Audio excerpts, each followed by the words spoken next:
ಒಳ ಮೀಸಲಾತಿ ಜಾರಿಗೊಳಿಸದೇ ಇದ್ರೆ ರಾಜ್ಯ ವ್ಯಾಪ್ತಿ ಬೀದಿಗಿಳಿದು ಉಗ್ರ ಹೋರಾಟ. ಒಳ ಮೀಸಲಾತಿ ಜಾರಿಗೊಳಿಸದೇ ಇದ್ರೆ ರಾಜ್ಯ ವ್ಯಾಪ್ತಿ ಬೀದಿಗಿಳಿದು ಉಗ್ರ ಹೋರಾಟ ನಡೆಸುವುದಾಗಿ ಕರ್ನಾಟಕ ಜೈ ಭೀಮ್ ಚಳುವಳಿಯ ಸಂಸ್ಥಾಪಕ ರಾಜ್ಯಾಧ್ಯಕ್ಷ ಎಸ್. ಶಿವಶಂಕರ್ ಎಚ್ಚರಿಕೆಯನ್ನು ನೀಡಿದರು. ತಾಲೂಕಿನ ಹುಲಿಕಲ್ಲು ಗ್ರಾಮದಲ್ಲಿ ಹೋಬಳಿ ಶಾಖೆಯ ಕರ್ನಾಟಕ ಜೈ ಭೀಮ್ ಚಳುವಳಿಯ ನಾಮಫಲಕ ಉದ್ಘಾಟಿಸಿ ಮಾತನಾಡಿದ ಅವರು, ಒಳ ಮೀಸಲಾತಿಯ ಒತ್ತಾಯದ ಬಗ್ಗೆ ಮುಖ್ಯಮಂತ್ರಿ ಸಿದ್ದರಾಮಯ್ಯನವರು ಆಗಸ್ಟ್ 1ರಂದು ಜಾರಿ ಮಾಡುವುದಾಗಿ ಹೇಳಿದ್ದು, ಜಾರಿ ಮಾಡದೆ ಮಾತು ತಪ್ಪಿದಲ್ಲಿ ಸರ್ಕಾರದ ವಿರುದ್ಧ ರಾಜ್ಯ ವ್ಯಾಪ್ತಿ ಬೀದಿಗಿಳಿದು ಉಗ್ರ ಹೋರಾಟ ನಡೆಸುವುದಾಗಿ ಎಚ್ಚರಿಕೆಯನ್ನು ನೀಡಿದರು.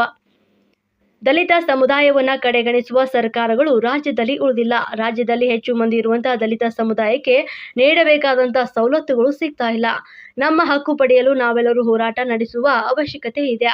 ನಮ್ಮಲ್ಲಿ ಏನೇ ಭಿನ್ನಾಭಿಪ್ರಾಯ ಇದ್ರೂ ಕೂಡ ಅದನ್ನ ಬದಿಗೊತ್ತಿ ಸಂಘಟಿತರಾಗಬೇಕಾಗಿದೆ ಅಂತ ಹೇಳಿದ್ರು. ನಮ್ಮ ಸಮುದಾಯದ ಶಕ್ತಿ ಸರ್ಕಾರಕ್ಕೆ ತೋರಿಸಬೇಕಿದೆ.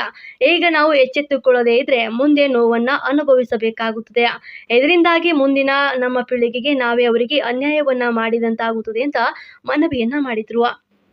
ಆರ್ಥಿಕವಾಗಿ, ಸಾಮಾಜಿಕವಾಗಿ, ಶೈಕ್ಷಣಿಕವಾಗಿ ತೀರಾ ಹಿಂದುಳಿದ ನಮ್ಮ ಮಕ್ಕಳಿಗೆ ಶಿಕ್ಷಣ ಅಗತ್ಯವಾಗಿದ್ದು, ಅವರಿಗೆ ಶಿಕ್ಷಣದ ಜೊತೆಗೆ ಪ್ರೋತ್ಸಾಹ ಮತ್ತು ಮೂಲಭೂತ ಸೌಕರ್ಯಗಳನ್ನು ನೀಡಲು ಸಂಬಂಧಪಟ್ಟ ಇಲಾಖೆಯಿಂದ ದೊರಕಿಸಿಕೊಡಲು ಸಂಘಟನೆ ಬದ್ಧವಾಗಿದೆ. ತುಳಿತಕ್ಕೆ ಒಳಗಾದವರ, ಅನ್ಯಾಯಕ್ಕೆ ಒಳಗಾದವರಿಗೆ ನ್ಯಾಯ ಕೊಡಿಸಲು ಸಂಘಟನೆ ಸದಾ ಸಂಪೂರ್ಣ ಬೆಂಬಲವನ್ನು ಸೂಚಿಸುತ್ತದೆ ಅಂತ ಹೇಳಿದರು. ಇನ್ನು ರಾಜ್ಯ ಸಮಿತಿ ಉಪಾಧ್ಯಕ್ಷ ಎಚ್. ಧ್ರುವರಾಜ್ ಮಾತನಾಡಿ, ಸಂವಿಧಾನ ಶಿಲ್ಪಿ ಡಾಕ್ಟರ್ ಬಿ.ಆರ್. ಅಂಬೇಡ್ಕರ್ ಅವರ ಚಿಂತನೆಗಳನ್ನು ಮತ್ತು ಕಾನೂನುಗಳನ್ನು ಬಿಡಿಯಾಗಿ ತಿಳಿಸಿ ಅಂಬೇಡ್ಕರ್ ಆಶಯದಂತೆ ನಮ್ಮ ಮಕ್ಕಳು ಪಾಲನೆಯನ್ನ ಮಾಡಬೇಕು. ಹಾಗೂ ನಮ್ಮ ಸಂಘಟನೆಯ ಗ್ರಾಮ ಶಾಖೆಗಳು ಈಗಾಗಲೇ 15 ಕಡೆ ಆರಂಭಿಸಿ ರಾಜ್ಯದಲ್ಲಿ ನೊಂದವರಿಗೆ ನ್ಯಾಯ ಒದಗಿಸುವ ಕೆಲಸವನ್ನ ಮಾಡಲಾಗಿದೆ.